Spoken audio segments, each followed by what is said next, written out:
God is not against you going to heaven broke and poor. God is not against that. And so people say that the church should not talk about prosperity. Yes, they have decided that they will not talk about prosperity. They want to serve God broke and poor. And God is not angry with that. And if you serve God in prosperity, he's also not angry with that, because he himself has said in 2 Corinthians chapter 8 verse 9, look at what is there. He said, Jesus Christ became poor that you will be rich. He became poor that you will be rich.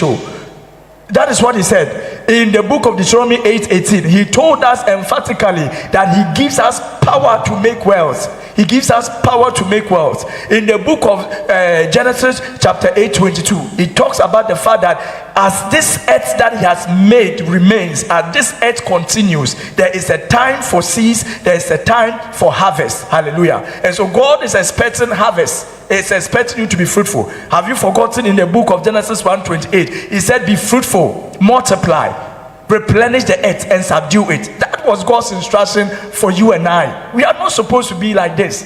So the enemy is against it. But mind you, there is a principle that you have to follow, and that is what the world is telling us not to follow, so that you will serve God broke and poor. Hallelujah. And that principle is giving to support God's work, God's projects. Hallelujah. And so this is a platform for you to tap into grace, to be able to do what God wants to do on earth. And God will put money in your hands. If you really align yourself, he will put money in your hands. In the book of Genesis chapter 13, 1 and 2, I will end with this one. Please, let's read it. Genesis chapter 13. It was powerful. Abraham, God called Abraham. God made him rich. God didn't say, Abraham, I will make you broke. He was not broke. And Abraham went out of Egypt, he and his wife and all that he had, and Lot with him into the south. Continue.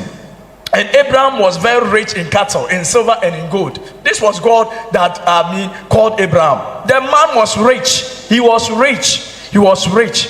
But there was something about Abraham. Abraham's heart was after God. Abraham was a tither. Abraham was a giver. Hallelujah. So there are principles to follow in order to come to this condition that God brought Abraham.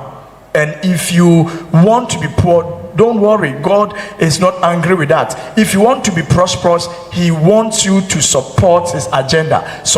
Give to support his cause. And then he will make you rich so that you can do more.